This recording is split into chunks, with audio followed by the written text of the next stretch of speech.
혹시 이런 경험 있으신가요? 가까웠던 사람에게 깊은 상처를 받았는데 그 사람이 다시 다가와서 화해하자고 할 때 말이에요. 용서해야 할지 아니면 선을 그어야 할지 정말 고민이 되죠. 저도 살면서 이런 상황을 여러 번 겪었어요. 그때마다 정말 힘들었거든요. 용서하면 또 상처받을까봐 무섭고, 그렇다고 관계를 완전히 끊기에는 아쉬운 마음도 있고요. 특히 가족이나 오랜 친구 같은 경우에는 더욱 복잡하잖아요. 오늘은 이런 어려운 상황에서 현명하게 판단할 수 있는 방법들을 정말 구체적으로 말씀드리겠습니다. 언제 용서의 기회를 주어야 하는지, 언제 건전한 거리를 두어야 하는지, 그리고 어떻게 내 마음의 평안을 지킬 수 있는지까지요. 특히 실제 사례들을 많이 들려드릴 테니까 여러분의 상황과 비교해 보시면서 들어보시길 바랍니다. 그리고 마지막에는 스스로 판단할 수 있는 체크리스트도 준비했으니까 끝까지 함께 해주세요. 자, 그럼 첫 번째로 상처의 종류와 정도를 구분하는 방법부터 말씀드리겠습니다. 모든 상처가 같은 건 아니에요. 어떤 상처는 시간이 지나면 치유되지만 어떤 상처는 관계의 근본을 흔들어 놓거든요. 이걸 제대로 구분할 수 있어야 현명한 판단을 할 수 있어요. 얼마 전에 62세 김 여사님을 만났는데 이분이 정말 힘든 경험을 하셨어요. 30년 넘게 친하게 지낸 친구가 있었는데 그 친구가 김 여사님 뒤에서 안 좋은 이야기를 퍼뜨린 거예요. 그것도 거짓말을 섞어서요. 김 여사님은 다른 사람을 통해서 이 사실을 알게 되었는데 정말 충격이 크셨다고 해요. 30년간 믿고 지낸 사람이 자신을 배신했다는 생각에 잠도 못 주무시고 우울증까지 오셨더라고요. 그런데 몇 달 후에 그 친구가 사과하러 왔어요. 자신이 잘못했다고 용서해달라고 하면서 예전처럼 지내자고 하더라고요. 김 여사님은 정말 고민이 되셨어요. 30년 우정을 버리기에는 아깝고 그렇다고 쉽게 용서하기에는 상처가 너무 컸거든요. 이런 경우를 어떻게 판단해야 할까요? 우선 상처의 종류를 분석해 봐야 해요. 첫 번째는 일시적 감정에 의한 상처예요. 화가 나서 말을 함부로 했거나 스트레스 때문에 평소와 다르게 행동한 경우죠. 이런 상처는 대부분 치유 가능해요. 두 번째는 가치관 차이에서 오는 상처예요. 서로 다른 생각을 가지고 있어서 갈등이 생기는 경우인데 이것도 대화를 통해 해결할 수 있어요. 세 번째는 의도적이고 반복적인 상처예요. 김 여사님 경우처럼 고의로 해를 끼치거나 같은 잘못을 계속 반복하는 경우죠. 이런 상처는 관계의 신뢰를 근본적으로 훼손해요. 네 번째는 회복 불가능한 상처예요. 범죄나 극심한 배신, 인격 모독 같은 경우인데 이런 상처는 용서한다 해도 관계 회복이 어려워요. 김 여사님의 경우는 세 번째에 해당해요. 고의적이고 계획적인 배신이었거든요. 이런 경우에는 신중하게 접근해야 해요. 그럼 두 번째로 상대방의 진정성을 어떻게 판별할 수 있는지 말씀드리겠습니다. 사과하러 온다고 해서 다 진심인 건 아니에요. 진짜 반성하는 사람과 그냥 형식적으로 사과하는 사람을 구분할 수 있어야 해요. 경기도 수원에서 사시는 58세 박 선생님 이야기를 들어보시겠어요? 이분은 사업을 하시는데 절친한 친구와 함께 투자를 했다가 큰 손해를 보셨어요. 그런데 나중에 알고 보니까 그 친구가 박 선생님 몰래 다른 곳에 돈을 빼돌렸더라고요. 박 선생님은 2천만 원 정도 손해를 보셨는데 그것보다 더 큰 상처는 친구의 배신이었어요. 20년 넘게 형제처럼 지낸 사이였거든요. 그 친구는 한 달 후에 찾아와서 사과했어요. 그런데 박 선생님이 관찰해 보니까 뭔가 이상했어요. 사과는 하는데 구체적으로 뭘 잘못했는지는 말하지 않더라고요. 그냥 미안하다, 실수했다 이런 식으로만 말하는 거예요. 진정성 있는 사과에는 몇 가지 특징이 있어요. 첫 번째, 구체적으로 뭘 잘못했는지 정확하게 인정해야 해요. 내가 너를 속이고 돈을 빼돌린 것이 잘못이었다처럼 구체적으로 말해야 하는 거죠. 두 번째, 상대방의 감정을 이해하고 공감해야 해요. 내가 얼마나 배신감을 느꼈을지 이해한다처럼 상대방의 마음을 헤아리는 모습을 보여야 해요. 세 번째, 변명하지 않아야 해요. 그때 내가 힘들어서 이런 식으로 변명하면 진정성이 의심돼요. 네 번째, 구체적인 해결 방안을 제시해야 해요. 돈 문제라면 언제까지 얼마를 갚겠다고 말하거나 신뢰 회복을 위해 어떤 노력을 하겠다고 구체적으로 말해야 해요. 5번째, 시간을 달라고 하지 않아야 해요. 시간이 해결해 줄 거야 라는 식으로 말하면 안 되고 지금 당장 자신이 할 수 있는 일을 찾아야 해요. 박 선생님의 친구는 이 5가지 중에 하나도 제대로 하지 못했어요. 그래서 박 선생님은 그 친구와 거리를 두기로 결정하셨어요. 실제로 진정성 없는 사과는 또 다른 상처를 줄 수 있어요. 상대방이 정말 반성하는 게 아니라 그냥 관계를 원래대로 돌리고 싶어서 하는 사과라면 받아들여도 똑같은 일이 반복될 가능성이 높거든요. 3번째로는 가족관계의 특수성에 대해 말씀드리겠습니다. 가족관계는 다른 관계와 달라요. 완전히 끊기도 어렵고 그렇다고 상처를 참고 넘어가기에는 너무 힘들 때가 있어요. 이럴 때는 어떻게 해야 할까요? 충청남도 천안에서 사시는 65세 최어르신 이야기를 들어보시겠어요? 이분은 큰아들과 심한 갈등을 겪으셨어요. 아들이 사업 자금이 필요하다고 해서 전 재산인 3억 원을 빌려줬는데 사업이 망하고 나서 아들이 연락을 끊어버린 거예요. 최어르신은 노후 자금이 없어서 정말 힘들어 하셨어요. 그런데 더 큰 상처는 아들이 부모를 외면했다는 거였어요. 몇 번 연락해봐도 피하기만 하고 심지어 전화번호까지 바꿔버렸거든요. 이런 상황이 1년 정도 계속되다가 아들이 갑자기 나타났어요. 어머니가 많이 아파서 병원에 입원했다는 소식을 듣고 온 거였어요. 그때 아들이 눈물을 흘리면서 사과했어요. 최어르신은 정말 고민이 되셨어요. 아들이긴 하지만 너무 큰 상처를 받았거든요. 그렇다고 자식과 연을 끊을 수도 없고요. 가족관계에서는 완전한 단절보다는 건전한 경계선을 긋는 게 중요해요. 첫 번째, 감정적 경계선을 설정하세요. 가족이라고 해서 모든 감정을 다 받아줄 필요는 없어요. 상처 주는 말이나 행동에 대해서는 분명하게 이런 식으로 말하면 안 된다고 표현하세요. 두 번째, 물질적 경계선을 설정하세요. 최어르신처럼 돈 문제로 상처받았다면 앞으로는 경제적 지원을 하지 않겠다고 분명히 하세요. 세 번째, 시간적 경계선을 설정하세요. 만나는 횟수나 연락하는 빈도를 조절하세요. 매일 만나던 것을 일주일에 한 번 또는 한 달에 한 번으로 줄이는 거죠. 네 번째, 상황적 경계선을 설정하세요. 어떤 상황에서는 만나고 어떤 상황에서는 만나지 않겠다고 미리 정해두세요. 최어르신은 아들과 만나기로 했지만 몇 가지 조건을 내세웠어요. 우선 돈 이야기는 앞으로 하지 않기로 했고 만나는 것도 한 달에 한 번 정도로 제한했어요. 그리고 아들이 다시 무책임한 행동을 하면 그때는 정말 연락을 끊겠다고 분명히 했어요. 이렇게 경계선을 설정하니까 오히려 관계가 나아졌다고 하시더라고요. 서로 조심하게 되고 만날 때도 더 소중하게 생각하게 되었다고 해요. 가족이라고 해서 무조건 참아야 하는 건 아니에요. 오히려 가족이기 때문에 더 건전한 관계를 유지해야 하는 거죠. 자, 네 번째로는 친구 관계에서의 현명한 판단법에 대해 말씀드리겠습니다. 친구 관계는 가족과 달리 선택할 수 있는 관계예요.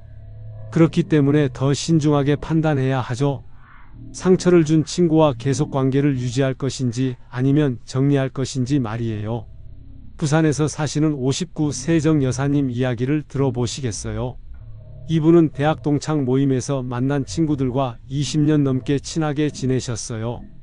한 달에 한 번씩 만나서 수다도 떨고 여행도 함께 다니고 정말 소중한 친구들이었거든요. 그런데 어느 날 그 모임에서 정 여사님이 없는 자리에서 안 좋은 이야기가 나왔어요.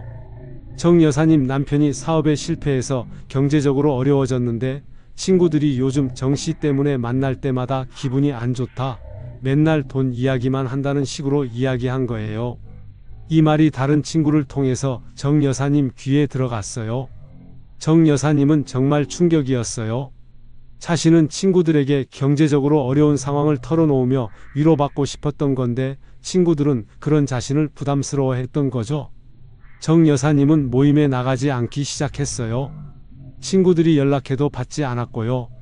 그러다가 한 친구가 찾아와서 사과했어요. 자신들이 잘못 생각했다고 다시 예전처럼 지내자고 하더라고요. 이런 상황에서는 어떻게 판단해야 할까요? 우선 친구 관계의 본질을 생각해 봐야 해요. 진짜 친구라면 어려울 때 더 가까이 있어줘야 하는 거 아닌가요? 뒤에서 험담하는 것은 친구가 할 일이 아니에요. 하지만 사람은 완벽하지 않으니까 실수할 수도 있어요. 중요한 건 그 실수를 어떻게 받아들이고 해결하느냐는 거죠. 친구 관계에서 용서할지 말지 판단하는 기준을 말씀드릴게요. 첫 번째, 그 친구와의 관계가 나에게 긍정적인 영향을 주는지 생각해 보세요. 만나고 나면 기분이 좋아지고 에너지가 생기는 친구라면 용서를 고려해 볼 만해요. 두 번째, 그 친구가 나의 어려운 시기에 어떻게 행동했는지 되돌아보세요. 정 여사님처럼 어려울 때 외면하는 친구라면 진짜 친구가 아닐 수도 있어요. 세 번째, 그 친구와의 관계에서 주고받는 것이 균형적인지 살펴보세요. 항상 내가 더 많이 주고 상대방은 받기만 하는 관계라면 건전하지 않아요. 네 번째, 그 친구가 나를 진정으로 존중하는지 확인해 보세요. 뒤에서 험담하는 것은 존중하지 않는다는 증거예요. 다섯 번째, 앞으로도 이런 일이 반복될 가능성이 있는지 생각해 보세요. 한번 배신한 사람이 또 배신할 가능성이 높다면 신중해야 해요. 정 여사님은 이런 기준으로 판단해 본 결과 그 친구들과는 거리를 두기로 하셨어요. 20년 우정이 아까웠지만 진짜 친구라면 어려울 때 더 따뜻하게 대해줬어야 한다고 생각하셨거든요. 대신 정 여사님은 그 어려운 시기에 진짜로 도움을 주고 위로해준 다른 친구들과 더 가까워지셨어요. 양보다는 질이 중요하다는 걸 깨달으신 거죠. 친구 관계는 억지로 유지할 필요가 없어요. 서로에게 긍정적인 영향을 주는 건전한 관계만 유지하시면 돼요. 여기서 중요한 것은 지금까지 4가지 상황을 말씀드렸는데 모든 경우에 정답이 있는 건 아니라는 거예요. 상황과 관계의 성격에 따라 판단이 달라질 수 있어요.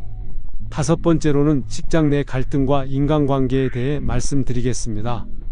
직장 관계는 또 다른 특성이 있어요. 개인적으로는 싫어도 업무상 협력해야 하는 경우가 많거든요. 이럴 때는 어떻게 처리하는 게 현명할까요? 서울에서 사시는 53세 한 과장님 이야기를 들어보시겠어요? 이분은 같은 부서 김대리와 심한 갈등을 겪었어요. 프로젝트를 진행하면서 김대리가 한 과장님의 아이디어를 자기 것인 양 상사에게 보고한 거예요. 한 과장님은 정말 억울했어요. 몇 달간 밤낮으로 고민해서 만든 기획안이었거든요. 김대리에게 따지니까 증거가 있냐는 식으로 발뺌하더라고요. 이런 일이 몇 번 반복되자 한 과장님은 김대리와 아예 말을 하지 않게 되었어요. 업무상 필요한 말만 최소한으로 하고 개인적인 대화는 전혀 하지 않았어요. 그런데 몇 달 후에 김대리가 찾아와서 사과했어요. 자신이 욕심이 과해서 잘못했다고 앞으로는 그런 일이 없을 거라고 하더라고요. 직장에서는 개인 감정과 업무를 분리해서 생각해야 해요. 첫 번째, 업무 효율성을 우선 고려하세요. 개인적인 감정 때문에 일이 제대로 안 되면 결국 본인에게도 손해예요. 두 번째, 최소한의 예의는 지키세요. 아무리 싫어도 직장 동료로서의 기본 예의는 유지해야 해요. 세 번째, 증거를 남기세요. 직장에서는 감정보다 사실이 중요해요. 중요한 업무는 이메일로 주고받거나 회의록을 작성해서 증거를 남겨두세요. 네 번째, 상사나 인사팀의 도움을 요청하세요. 혼자 해결하려고 하지 말고 필요하면 회사 시스템을 활용하세요. 다섯 번째, 장기적인 관점에서 생각하세요. 직장 생활은 마라톤이에요. 당장의 감정에 휘둘리지 말고 앞으로의 커리어를 생각해서 행동하세요. 한 과장님은 김 대리의 사과를 받아들이기로 했어요. 하지만 조건이 있었어요. 앞으로는 모든 업무를 문서로 주고받기로 하고 아이디어나 기획안은 반드시 이메일로 공유한 후에 진행하기로 한 거예요. 이렇게 하니까 업무는 원활하게 진행되면서도 한 과장님은 자신을 보호할 수 있었어요. 개인적으로는 여전히 김 대리를 신뢰하지 않지만 업무상으로는 문제없이 협력하고 있다고 하시더라고요. 직장에서는 완전한 용서보다는 현실적인 협력 관계를 만드는 게 더 중요할 수 있어요. 여섯 번째로는 반복되는 독성 패턴을 가진 사람들에 대해 말씀드리겠습니다. 어떤 사람들은 계속해서 같은 잘못을 반복해요. 사과는 하지만 행동은 바뀌지 않는 사람들 말이에요.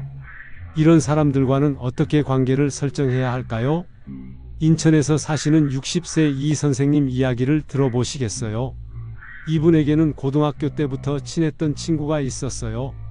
40년 넘게 친하게 지낸 사이였는데 그 친구에게는 문제가 있었어요.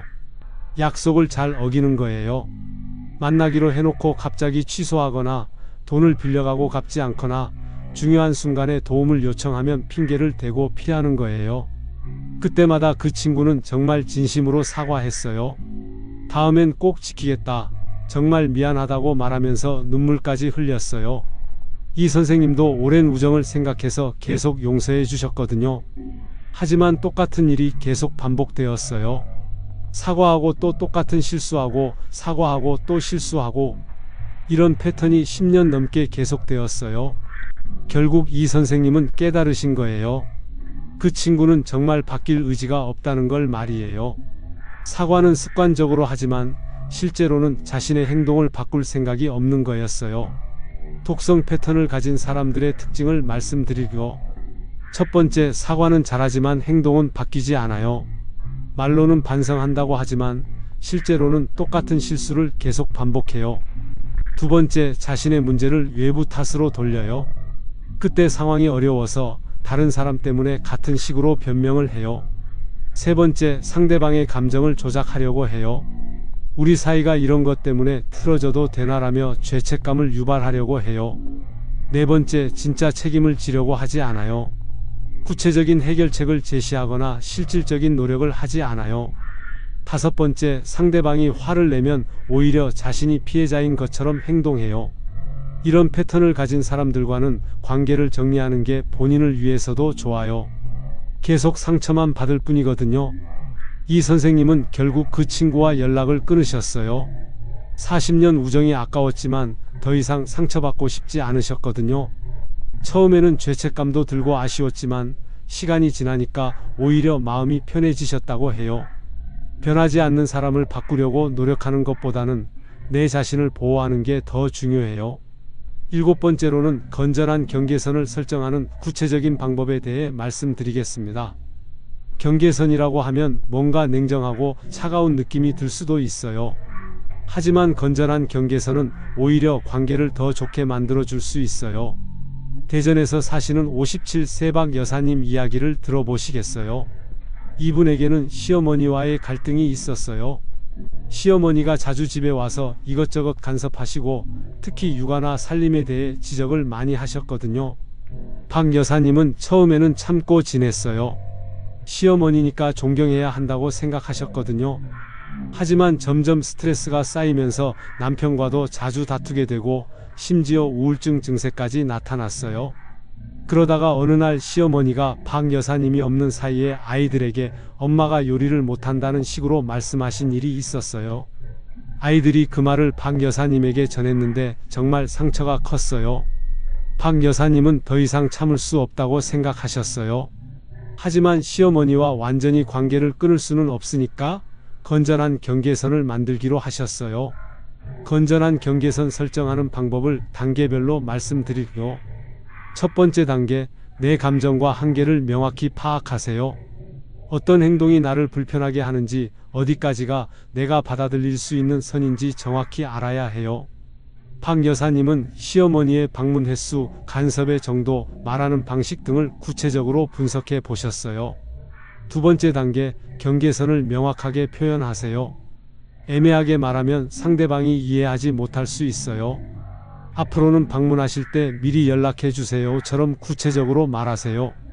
세 번째 단계, 일관성 있게 지키세요. 한 번은 받아들이고 한 번은 거부하면 경계선이 무의미해져요. 정한 것은 반드시 지켜야 해요. 네 번째 단계, 감정적으로 대응하지 마세요. 화내거나 공격적으로 말하면 갈등만 커져요. 차분하고 단호하게 표현하세요. 다섯 번째 단계, 대안을 제시하세요. 이건 안 돼요만 말하지 말고 대신 이렇게 하면 어떨까요? 라고 제안하세요. 박 여사님은 남편과 먼저 상의해서 동의를 구했어요. 그리고 시어머니께 정중하지만 분명하게 말씀드렸어요. 어머니, 저도 어머니를 존경하고 도움을 받고 싶어요. 하지만 갑자기 오시면 준비가 안 되어 있어서 제대로 모시지 못하게 돼요. 앞으로는 미리 연락해 주시면 좋겠어요. 그리고 육아나 살림에 대해서는 제가 천천히 배워가고 있으니까 조금 기다려 주시면 감사하겠어요. 처음에는 시어머니가 서운해 하셨어요. 하지만 박 여사님이 일관성 있게 경계선을 지키면서도 예의는 지키니까 점점 이해해 주시더라고요. 지금은 시어머니가 방문하실 때 미리 연락해 주시고 간섭도 많이 줄어들었어요. 오히려 관계가 더 좋아졌다고 하시더라고요. 경계선은 관계를 끊는 게 아니라 더 건전하게 만드는 거예요. 8번째로는 용서의 진정한 의미에 대해 말씀드리겠습니다. 많은 분들이 용서를 잘못 이해하고 계세요. 용서한다는 건 상대방을 위한 게 아니라 나를 위한 거예요. 강원도 춘천에서 사시는 63세조 선생님 이야기를 들어보시겠어요? 이분은 젊을 때 사업 파트너에게 큰 배신을 당하셨어요. 함께 시작한 사업에서 그 파트너가 돈을 빼돌리고 도망간 거예요. 조 선생님은 그 일로 파산하시고 가족들도 뿔뿔이 흩어지게 되었어요. 정말 힘든 시간을 보내셨거든요. 그 파트너에 대한 원망과 분노가 20년 넘게 계속되었어요. 그런데 몇 년 전에 그 파트너가 암에 걸려서 죽었다는 소식을 들었어요. 조 선생님은 처음에는 잘 죽었다고 생각하셨는데 시간이 지나니까 이상한 기분이 드시더라고요. 그 사람에 대한 분노와 원망이 사라지지 않으니까 오히려 본인이 계속 고통받고 있다는 걸 깨달으신 거예요. 그 사람은 이미 세상에 없는데 조 선생님만 계속 과거에 얽매여 있는 거였어요. 그때 조 선생님이 깨달으신 게 용서는 상대방을 위한 게 아니라 자신을 위한 거라는 거였어요. 용서의 진정한 의미를 말씀드릴게요. 첫 번째, 용서는 상대방의 잘못을 없었던 일로 만드는 게 아니에요. 잘못은 잘못이에요. 다만 그 잘못에 대한 분노와 원망을 내려놓는 거예요. 두 번째, 용서는 상대방과 다시 관계를 시작한다는 뜻이 아니에요. 용서하되 거리를 둘 수도 있어요. 세 번째, 용서는 내 마음의 평안을 위한 거예요. 계속 분노하고 원망하면 결국 내가 손해예요. 네 번째, 용서는 과정이에요. 하루아침에 되는 게 아니라 시간이 걸려요. 다섯 번째, 용서는 강요될 수 없어요. 다른 사람이 용서해라고 강요할 수 있는 게 아니에요. 조 선생님은 그 파트너를 용서하기로 하셨어요. 하지만 그것이 그 사람의 잘못을 정당화하는 건 아니었어요. 다만 20년 넘게 자신을 괴롭혀온 분노와 원망을 내려놓기로 하신 거예요. 용서하고 나니까 정말 마음이 편해지셨다고 해요. 과거에 얽매이지 않고 현재와 미래에 집중할 수 있게 되었다고 하시더라고요. 용서는 상대방에게 주는 선물이 아니라 나에게 주는 선물이에요. 9번째로는 새로운 건전한 관계를 형성하는 방법에 대해 말씀드리겠습니다.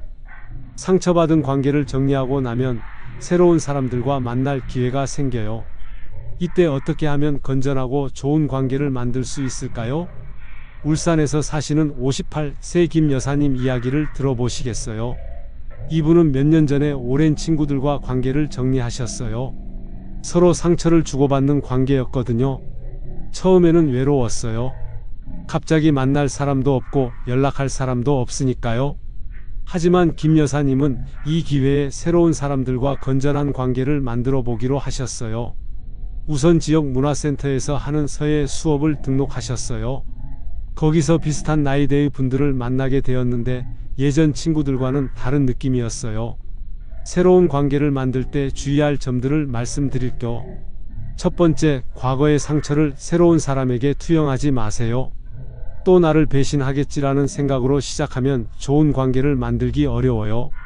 두 번째, 처음부터 너무 깊은 이야기를 하지 마세요. 관계는 천천히 쌓아가는 거예요.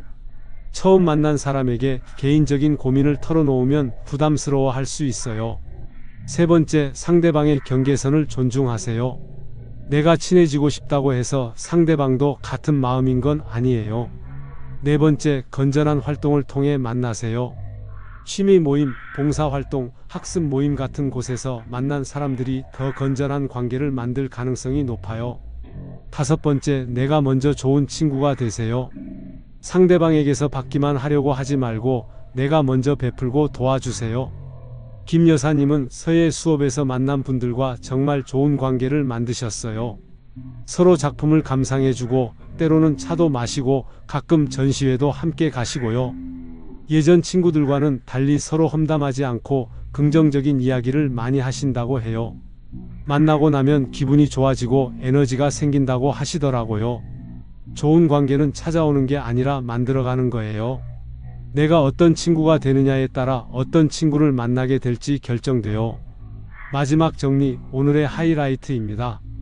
상처받은 관계에서 현명하게 판단하는 체크리스트를 말씀드리겠습니다. 인간관계에서 상처받았을 때 다음 10가지를 꼭 점검해 보세요. 첫 번째, 상처의 종류와 정도는 어떤가요? 일시적 감정에 의한 실수인지 아니면 의도적이고 반복적인 행동인지 구분해 보세요. 두 번째, 상대방의 사과가 진정성이 있나요? 구체적으로 잘못을 인정하고 변명하지 않으며 해결 방안을 제시하는지 확인해 보세요. 세 번째, 이런 일이 처음인가요? 아니면 반복되는 패턴인가요? 같은 잘못을 계속 반복하는 사람이라면 신중하게 생각해 보세요. 네 번째, 그 사람과의 관계가 나에게 긍정적인 영향을 주나요? 만나고 나서 기분이 좋아지는지 아니면 스트레스를 받는지 생각해 보세요. 다섯 번째, 관계에서 주고받는 것이 균형적인가요? 항상 내가 더 많이 주고 있다면 건전하지 않은 관계일 수 있어요. 여섯 번째, 그 사람이 나를 진정으로 존중하나요? 뒤에서 험담하거나 무시하는 행동을 하지는 않는지 살펴보세요. 일곱 번째, 내 가족이나 다른 사람들에게도 좋은 영향을 주는 관계인가요? 그 사람 때문에 다른 관계에 문제가 생기지는 않는지 확인해 보세요. 여덟 번째, 용서했을 때와 거리를 두었을 때 중 어느 쪽이 내 마음의 평안에 도움이 될까요? 나를 위해 더 좋은 선택이 무엇인지 생각해 보세요. 아홉 번째, 시간이 지나도 마음의 상처가 치유될 것 같나요? 어떤 상처는 시간이 지나도 잊혀지지 않아요. 마지막 열 번째, 내가 이 관계에서 무엇을 배울 수 있나요? 어떤 경험이든 배움이 있어요.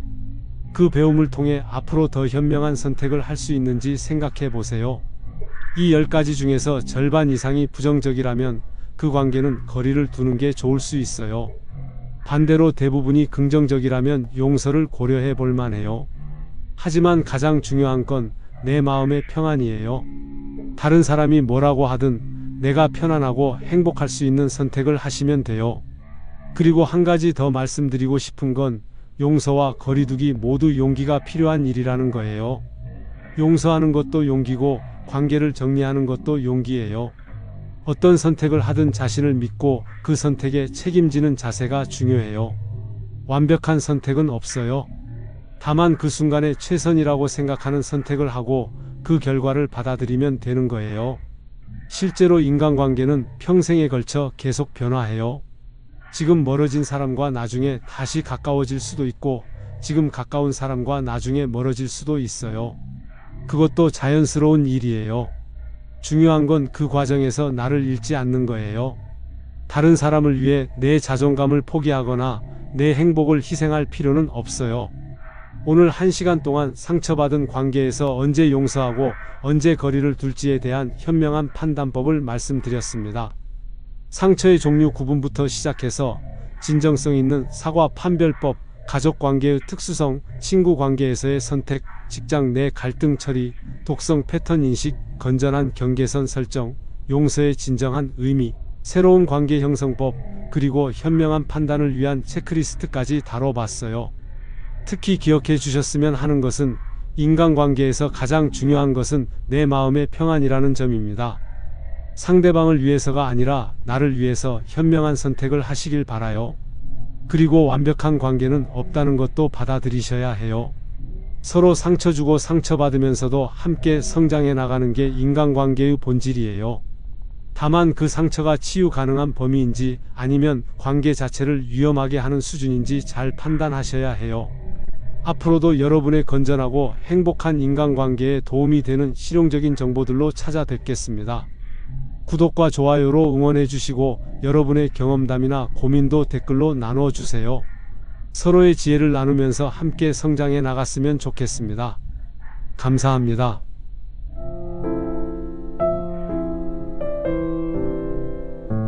안녕하세요, 여러분. 오늘도 좋은 하루 보내고 계신가요? 얼마 전에 우리 동네 경로당에서 이런 이야기를 들었습니다. 70세 되신 박 할머님께서 이렇게 말씀하시더라고요. 요즘 새로 사귄 친구 때문에 마음이 너무 힘들어요. 처음엔 좋은 사람인 줄 알았는데 자꾸 돈 이야기만 하고 투자하자고 하고 우리 집안 사정까지 캐묻고 이러면 안 되는 건 알겠는데 어떻게 해야 할지 모르겠어요. 여러분도 이런 경험이나 고민 있으시죠? 실제로 50대 이후 중장년층 중에 80% 이상이 새로운 인간관계에서 어려움을 겪고 계시더라고요. 특히 나이가 들수록 사람을 잘못 만나면 그 피해가 젊을 때보다 훨씬 크다는 걸 모르시는 분들이 많아요. 그런데 정말 놀라운 건 뭔지 아세요? 사람을 잘못 사귀면 단순히 마음만 힘든 게 아니라 재산 손실, 건강 악화, 가족관계 파탄까지 이어질 수 있다는 사실입니다. 실제로 이런 일들이 우리 주변에서 얼마나 많이 일어나고 있는지, 어떻게 막을 수 있는지 궁금하지 않으세요? 실제로 제가 아는 65세 김 할아버님은 잘못된 친구관계 때문에 3천만 원이라는 큰돈을 잃으셨어요. 반면에 같은 나이에 이 할머님은 현명한 판단으로 사기를 미리 막으시고 오히려 더 좋은 인간관계를 만들어가고 계세요. 이분들의 차이점은 바로 사람을 보는 눈과 경계선 세우기였습니다. 또 다른 분은 67세 나이에 새로운 모임에서 만난 사람들과 건전한 관계를 유지하시면서 노후를 더욱 풍요롭게 보내고 계시거든요. 이런 분들이 알고 있는 비밀이 따로 있더라고요. 오늘 1시간 동안은 나이 들어서 절대 사귀면 안 되는 사람들의 특징과 어떻게 하면 좋은 사람들과만 관계를 맺을 수 있는지를 제 경험과 전문가들의 조언을 바탕으로 하나하나 알려드리겠습니다. 이 영상을 끝까지 보시면 3가지 큰 도움을 받으실 수 있어요.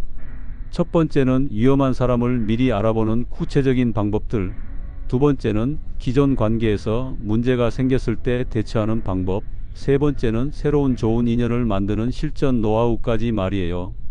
여러분의 소중한 노후가 더욱 행복해질 수 있도록 함께 차근차근 알아보시죠. 먼저 가장 중요한 이야기부터 시작하겠습니다. 왜 나이가 들수록 사람 관계를 더 조심해야 하는지 말이에요. 젊을 때는 사람을 잘못 만나도 다시 시작할 기회가 많죠. 시간도 충분하고 체력도 있고 경제적으로도 회복할 여지가 있었어요. 하지만 50대, 60대, 70대가 되면 상황이 완전히 달라집니다. 실제로 이런 경우를 많이 봤어요.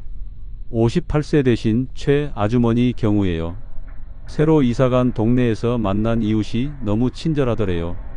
언니, 우리 같이 운동해요. 언니, 좋은 투자처 있는데 같이 해봐요 라면서 계속 접근했다고 해요. 처음에는 정말 좋은 사람인 줄 알았대요. 그런데 6개월 후에 어떻게 됐을까요? 그 사람 말만 믿고 투자했던 1,500만 원이 모두 사라졌어요. 더 큰 문제는 그 사람이 최 아주머니의 다른 지인들에게도 똑같은 방식으로 접근해서 동네에서 완전히 매장당하셨다는 거예요.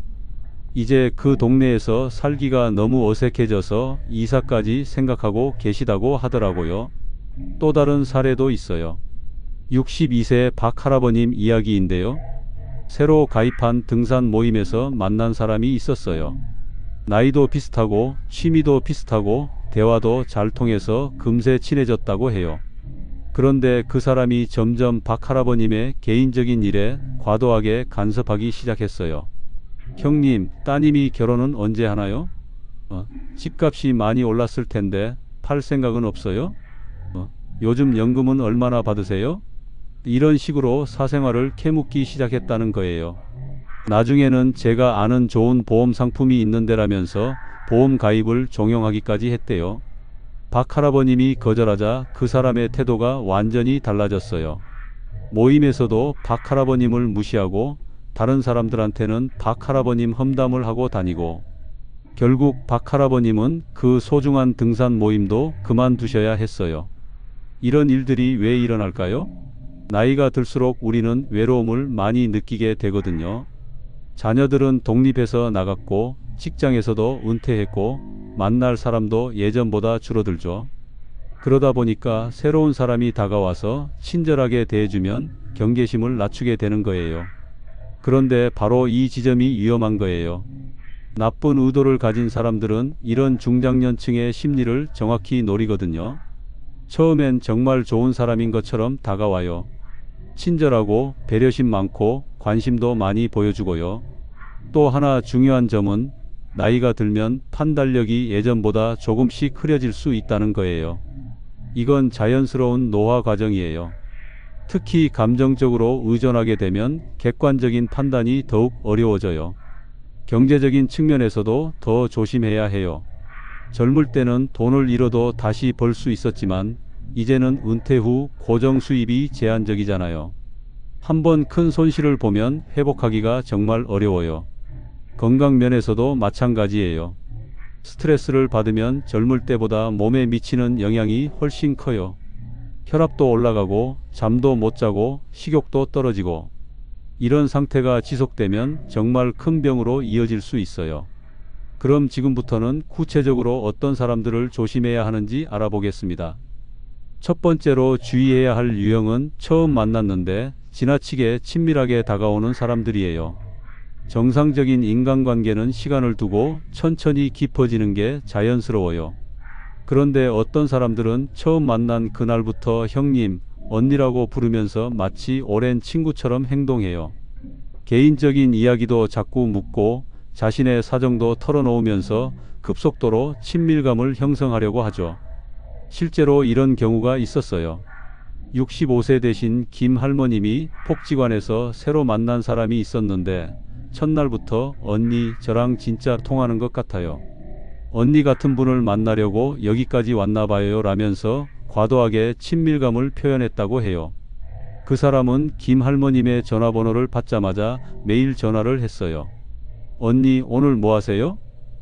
언니, 우리 같이 차 마시러 가요. 언니, 혼자 계시면 안 되니까 제가 놀러 갈게요. 이런 식으로 말이에요.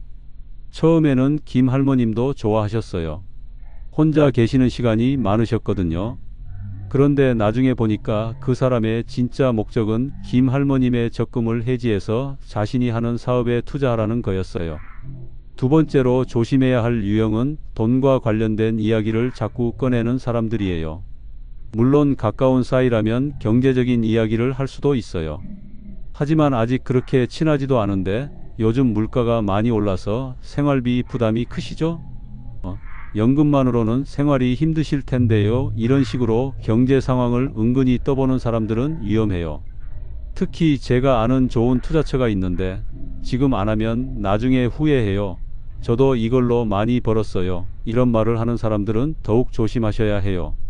실제로 69세 되신 이 할아버님 경우에요.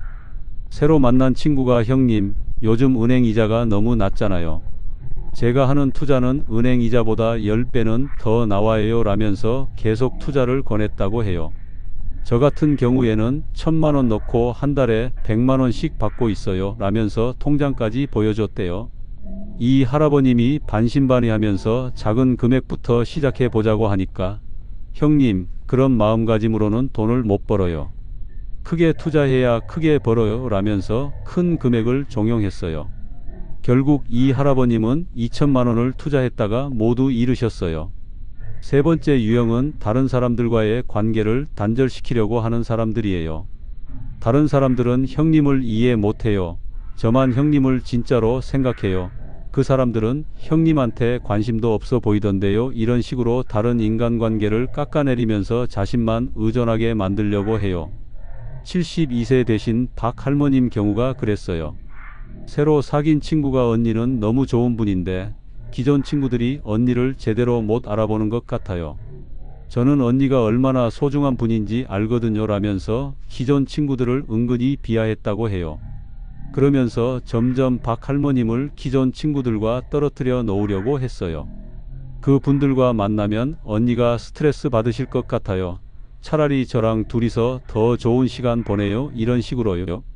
나중에 알고 보니까 그 사람은 박 할머님을 고립시킨 다음 자신의 종교단체에 가입시키려는 목적이 있었어요. 다행히 박 할머님의 딸이 이상함을 눈치채고 말려서 큰 피해는 면했지만 그 과정에서 기존 친구들과의 관계가 많이 상했다고 하더라고요. 네 번째로 조심해야 할 유형은 지나치게 개인적인 정보를 캐묻는 사람들이에요. 가족관계, 재산 상황, 건강 상태, 주변 인물들에 대해서 마치 신문고 하듯이 자세히 물어보는 사람들 말이에요. 아들은 뭐 하나요? 딸은 어디 살아요? 집은 전세예요? 자가예요? 보험은 어떤 걸로 들어놨어요? 이런 식으로 일상 대화를 넘어서 너무 구체적인 개인 정보를 알려고 하는 사람들은 위험해요. 특히 혹시 혼자 사세요? 평소에 집에 혼자 계시는 시간이 많아요? 이런 질문을 하는 사람들은 더욱 조심하셔야 해요. 이런 정보들이 나쁜 목적으로 사용될 수 있거든요. 다섯 번째는 항상 급하게 만들려고 하는 사람들이에요. 지금 결정하셔야 해요. 내일이면 늦어요. 이런 기회는 다시 없어요. 이런 식으로 충분히 생각할 시간을 주지 않고 서둘러 결정하게 만드는 사람들 말이에요. 좋은 관계는 서두르지 않아요. 시간을 두고 천천히 알아가고 상대방의 생각할 시간도 충분히 존중해 주거든요. 그런데 나쁜 의도를 가진 사람들은 상대방이 깊이 생각하면 자신의 의도가 들킬까 봐 항상 서두르려고 해요. 여기서 잠깐 이것만은 꼭 기억하세요. 좋은 사람과 나쁜 사람을 구별하는 가장 확실한 방법 중 하나는 바로 그 사람이 여러분에게 무엇을 원하는지 파악하는 거예요. 진정으로 좋은 사람은 여러분으로부터 뭔가를 얻으려고 하기보다는 여러분에게 도움이 되고 싶어 해요. 그럼 이제는 어떻게 하면 이런 위험한 사람들로부터 자신을 보호할 수 있는지 구체적인 방법들을 알려드리겠습니다. 첫 번째 방법은 관찰 기간을 충분히 갖는 거예요. 아무리 좋은 사람 같아도 최소 3개월에서 6개월은 지켜보세요. 사람의 진짜 모습은 시간이 지나야 드러나거든요. 특히 여러 번 만날 때마다 그 사람의 말과 행동이 일치하는지 지켜보세요. 처음에 했던 말과 나중에 하는 말이 다르지는 않은지, 약속을 잘 지키는지, 다른 사람들한테는 어떻게 행동하는지 관찰해 보시는 거예요. 실제로 제가 아는 68세 정 할아버님은 이 방법으로 사기를 피하셨어요. 새로 만난 사람이 투자를 권했는데 3개월 동안 지켜보니까 그 사람이 다른 사람들한테도 똑같은 방식으로 접근하고 있더래요. 그래서 미리 관계를 정리하셨다고 해요. 두 번째는 주변 사람들의 의견을 들어보는 거예요. 가족이나 오랜 친구들에게 새로 만난 사람에 대해 이야기해 보세요. 때로는 우리 자신보다 주변에서 더 객관적으로 볼 수 있거든요. 요즘 새로 사귄 친구가 있는데 이런 사람이야 라고 말해보세요. 주변에서 그 사람 좀 이상한데? 라고 한다면 한 번 더 생각해 볼 필요가 있어요. 세 번째는 개인정보를 함부로 알려주지 않는 거예요. 아무리 친해 보여도 재산 상황, 건강 상태, 가족 관계에 대한 자세한 정보는 쉽게 말하지 마세요. 특히 집에 혼자 있는 시간, 외출 패턴 같은 정보는 절대 알려주면 안 돼요. 네 번째는 돈과 관련된 제안은 무조건 거절하는 거예요. 한 번만 도와달라, 확실한 투자처다, 나중에 몇 배로 갚겠다 이런 말을 하는 사람이 있다면 아무리 친해도 단호하게 거절하세요. 이때 미안하다, 돈이 없다라고 핑계를 대지 마세요. 그러면 상대방이 계속 설득하려고 들어요. 나는 돈 거래는 하지 않는다고 분명하게 선을 그으세요. 다섯 번째는 혼자 결정하지 않는 거예요. 중요한 일이 생기면 반드시 가족이나 믿을 만한 친구와 상의하세요. 급하니까 혼자 결정해야 한다고 하는 사람들이 있는데 그럴수록 더욱 의심해 보셔야 해요. 실제로 이런 경우가 있었어요. 66세 되신 최 할머님이 새로 사귄 친구로부터 언니만 특별히 알려주는 건데 다른 사람들한테는 비밀이에요 라면서 투자 제안을 받았다고 해요. 그런데 최 할머님이 딸한테 물어보고 결정하겠다고 하니까 그 사람이 가족들은 이런 걸 이해 못해요. 언니가 직접 결정하세요 라고 말렸다는 거예요. 다행히 최 할머님이 딸에게 상의했더니 전형적인 사기 수법이라는 걸 알게 됐어요. 만약 혼자 결정했다면 큰 피해를 봤을 거예요. 여섯 번째는 직감을 믿는 거예요. 뭔가 이상하다, 마음이 불편하다는 느낌이 들면 그 감정을 무시하지 마세요. 나이가 들수록 이런 직감은 더욱 정확해져요. 오랜 인생 경험이 우리에게 경고 신호를 보내는 거거든요. 지금부터는 더 중요한 이야기입니다. 만약 이미 잘못된 사람과 관계를 맺어서 어려운 상황에 처했다면 어떻게 해야 할까요? 먼저 인정하세요. 내가 잘못 판단했다는 걸 인정하는 게 첫 번째 단계예요. 이때 자책하지 마세요. 나쁜 사람들은 정말 교묘하게 접근하거든요. 속았다고 해서 여러분이 바보가 아니에요. 그 다음에는 관계를 정리해야 해요. 이게 가장 어려운 부분이죠. 특히 이미 정이 들었거나 상대방이 계속 연락을 하면 마음이 흔들릴 수 있어요. 하지만 분명하게 선을 그으세요. 앞으로는 연락하지 말아달라. 더 이상 만나고 싶지 않다고 명확하게 의사를 표현하세요. 애매하게 말하면 상대방이 계속 기회를 엿보거든요. 만약 돈을 빌려줬다면 포기하는 것도 고려해 보세요. 물론 아까운 돈이지만 계속 관계를 유지하면서 더 큰 피해를 볼 수도 있어요. 때로는 돈보다 안전이 더 중요하거든요. 상대방이 계속 연락하거나 찾아온다면 주변 사람들에게 도움을 요청하세요. 혼자서 해결하려고 하지 마시고 가족이나 친구들, 필요하다면 경찰이나 관련 기관에도 신고하세요. 또 하나 중요한 건 같은 실수를 반복하지 않기 위해 이번 경험에서 교훈을 찾는 거예요. 내가 왜 그 사람을 믿었을까? 어떤 신호를 놓쳤을까? 를 생각해 보시면 다음에는 더 조심할 수 있어요. 절반 지났는데 이제 핵심 중에 핵심입니다. 어떻게 하면 좋은 사람들과만 관계를 맺을 수 있는지 말씀드릴게요. 좋은 사람을 만나는 첫 번째 방법은 좋은 장소에서 만나는 거예요. 건전한 취미 활동, 봉사 활동, 평생 교육 프로그램, 종교 활동 등에서 만나는 사람들은 비교적 안전해요. 이런 곳에 나오는 사람들은 대부분 건전한 목적을 가지고 있거든요. 반대로 유흥업소나 도박장, 그리고 길거리에서 먼저 다가오는 사람들은 조심하셔야 해요. 좋은 사람은 보통 자연스러운 상황에서 만나게 돼요. 두 번째는 천천히 관계를 발전시키는 거예요. 급하게 친해지려고 하지 마시고 시간을 두고 서로를 알아가세요. 좋은 관계는 와인처럼 시간이 흘러야 더 깊어지고 좋아져요. 실제로 제가 아는 70세 김 할머님은 복지관에서 만난 친구와 1년 동안 천천히 친해지셔서 지금까지도 좋은 관계를 유지하고 계세요. 처음엔 가벼운 인사만 나누시다가 몇 달 후부터 함께 운동하시고 그 다음에는 가끔 차도 마시고 이런 식으로 자연스럽게 친해지셨어요. 세 번째는 주는 것과 받는 것의 균형이 맞는지 확인해 보는 거예요. 좋은 관계는 서로 주고받는 게 균형이 맞아요. 한쪽만 계속 주거나 한쪽만 계속 받는 관계는 건강하지 않아요. 예를 들어서 항상 여러분이 밥값을 내거나 항상 여러분 집에서만 만나거나 항상 여러분이 전화를 먼저 하는 관계라면 한번 생각해 보세요. 네 번째는 공통 관심사가 있는 사람과 친해지는 거예요. 취미, 관심사, 가치관이 비슷한 사람들과 만나면 자연스럽고 오래가는 관계를 만들 수 있어요. 등산을 좋아하시면 등산 동호회에서, 독서를 좋아하시면 도서관이나 독서 모임에서, 요리에 관심이 있으시면 요리 강습에서 만나는 분들과 친해져 보세요. 다섯 번째는 기존 인간관계를 소중히 하는 거예요.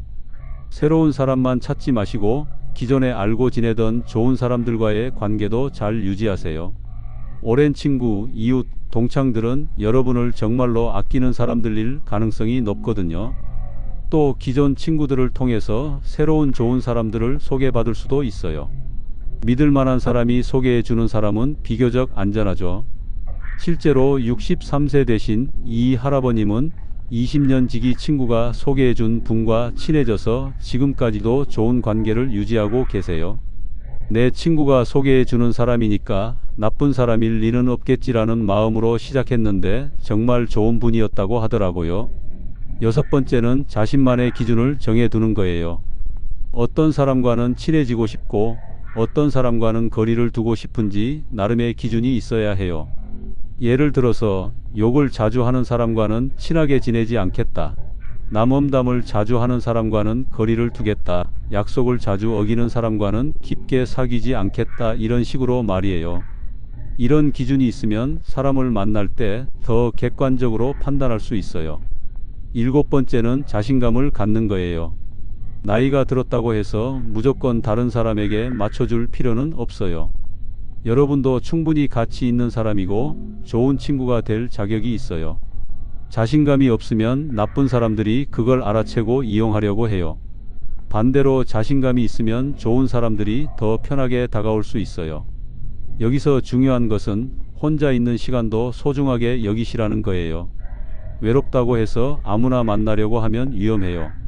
혼자 있는 시간에 독서도 하고 산책도 하고 취미 생활도 즐기시면서 자신을 소중히 여기세요. 그러면 자연스럽게 여러분을 존중하는 좋은 사람들이 다가올 거예요. 이제 구체적으로 어떤 상황에서 어떻게 대처해야 하는지 실전 노하우를 알려드리겠습니다. 먼저 새로운 사람을 만났을 때 체크해야 할 포인트들이에요. 첫 만남에서 상대방이 어떤 질문을 하는지 잘 들어보세요.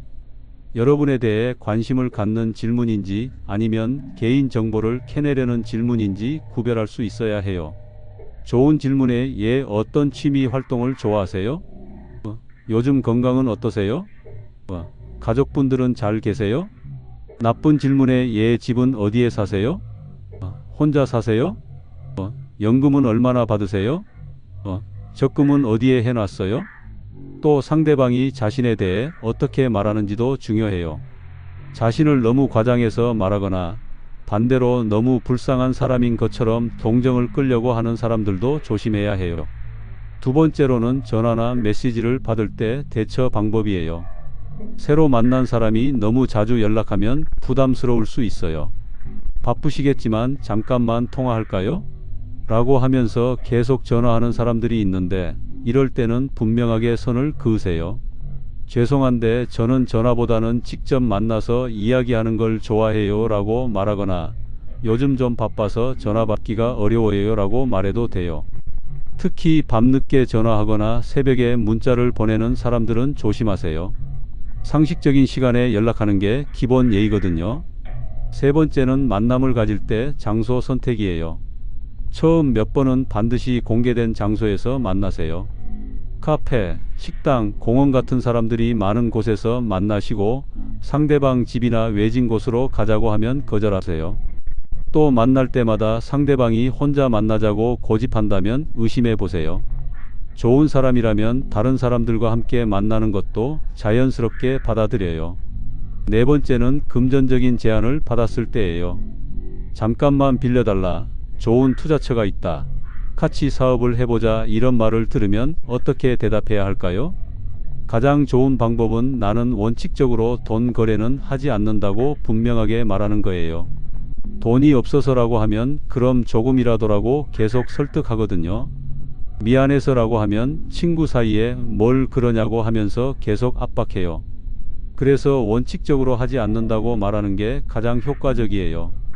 다섯 번째는 상대방이 다른 사람들 험담을 할 때예요. 저 사람은 원래 그래요. 그 사람 말 믿으면 안 돼요. 이런 식으로 다른 사람들 험담을 하는 사람들이 있어요. 이럴 때는 사람마다 다 다르니까요 라고 말하면서 화제를 돌리세요. 같이 험담에 동참하면 나중에 여러분 험담도 다른 사람한테 할 수 있거든요. 여섯 번째는 상대방이 여러분을 다른 사람들과 비교할 때예요. 다른 사람들과 달리 어르신은 정말 현명하세요. 어르신만 저를 이해해 주시네요. 이런 식으로 다른 사람들을 깎아내리면서 여러분을 특별하게 생각한다고 말하는 사람들 있죠.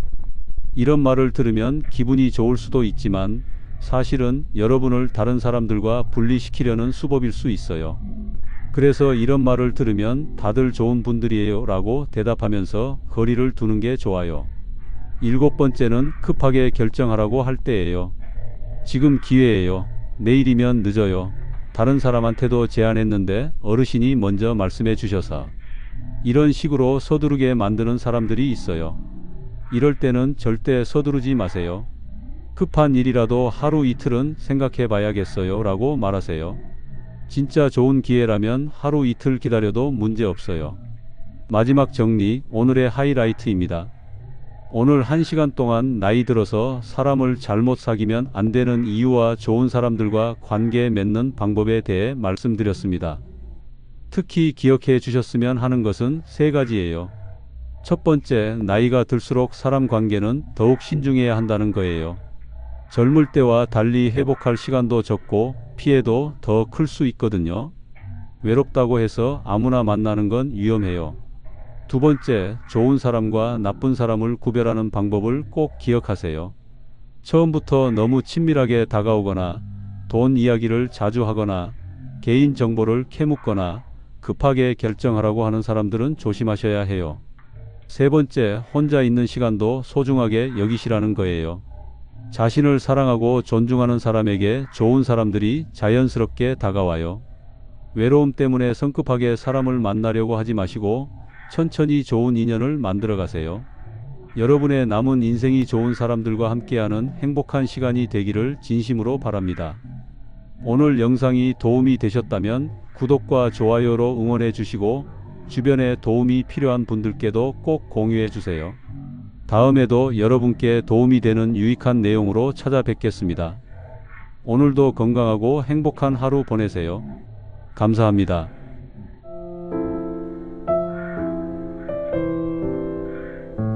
안녕하세요, 여러분. 오늘은 정말 많은 부모님들이 고민하고 계신 문제로 시작해 보겠습니다. 혹시 이런 마음 가져보신 적 있으신가요? 30이 넘은 우리 아이가 부모 말은 뒷전이고 자기 마음대로만 살려고 한다. 좋은 말로 해줘도 안 듣고 조금만 뭐라고 하면 잔소리한다고 짜증을 낸다. 어떻게 해야 할지 모르겠다는 마음 말이에요. 저도 새 아이를 키운 부모로서 이런 고민을 정말 많이 했습니다. 특히 큰아이가 직장을 그만두겠다고 했을 때, 둘째가 결혼 상대를 데려왔을 때, 셋째가 창업하겠다고 했을 때 정말 밤잠을 이루지 못했어요. 오늘 1시간 동안은 성인이 된 자녀와의 관계에서 겪는 어려움과 그 해결 방법에 대해 정말 깊이 있게 다뤄보겠습니다. 특히 실생활에서 바로 써먹을 수 있는 실용적인 대화법과 마음가짐에 대해 준비했어요. 먼저 오늘 말씀드릴 3가지 핵심 내용을 미리 알려드리겠습니다. 첫 번째는 왜 성인 자녀가 부모 말을 안 듣게 되는지 그 근본 원인을 파악하는 것. 두 번째는 자녀의 마음을 여는 올바른 소통 방법. 세 번째는 건강한 경계선을 그으면서도 좋은 관계를 유지하는 방법입니다. 자, 그럼 먼저 가장 중요한 것부터 시작해 보겠습니다. 우리 아이들이 왜 부모 말을 안 듣게 되었을까요? 많은 부모님들이 자녀가 배은망덕해서 또는 요즘 젊은이들이 버릇없어서라고 생각하시는데요. 실제로는 그렇지 않습니다. 얼마 전 40대 김씨 어머니께서 상담을 요청하셨어요. 30세 아들이 직장을 그만두고 카페를 차리겠다고 하는데 아무리 말려도 듣지 않는다는 거였어요. 어머니는 안정적인 직장을 놔두고 왜 위험한 사업을 하려고 하냐며 매일 아들과 싸웠다고 하시더라고요. 그런데 아들 입장에서는 어떨까요? 30살이 넘어서도 부모가 자신의 인생을 결정하려고 한다고 느꼈을 거예요. 자신의 꿈과 선택을 인정받지 못한다고 생각했을 겁니다. 여기서 중요한 것은 성인이 된 자녀는 더 이상 우리가 보호해야 할 어린아이가 아니라는 점입니다. 이들은 독립된 인격체로서 자신만의 가치관과 판단 기준을 가지고 있어요. 실제로 많은 경우가 이런 패턴을 보입니다. 부모는 걱정과 사랑으로 조언을 하는데 자녀는 그것을 간섭과 통제로 받아들이는 거죠. 그렇죠? 우리도 젊었을 때를 생각해 보시면 이해가 되실 거예요. 두 번째 이유는 소통 방식의 차이입니다. 우리 세대는 윗사람의 말씀을 무조건 따라야 한다고 배웠지만 요즘 세대는 대화와 설득을 통해 납득이 되어야 행동하는 경향이 있어요.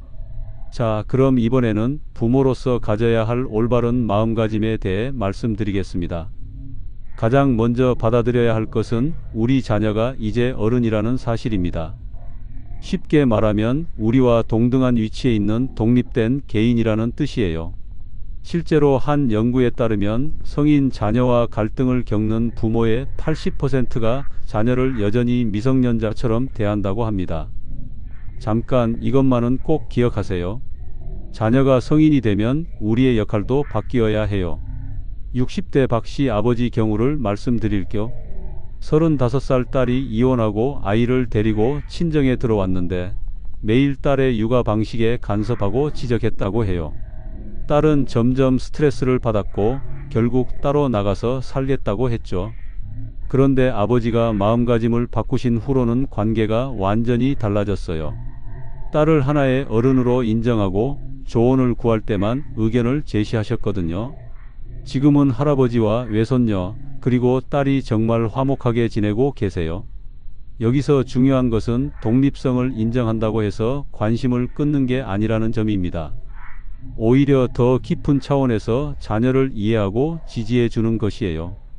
예를 들어 자녀가 어려운 결정을 내려야 할 때 내가 알아서 해라고 방치하는 것과 내 판단을 믿어.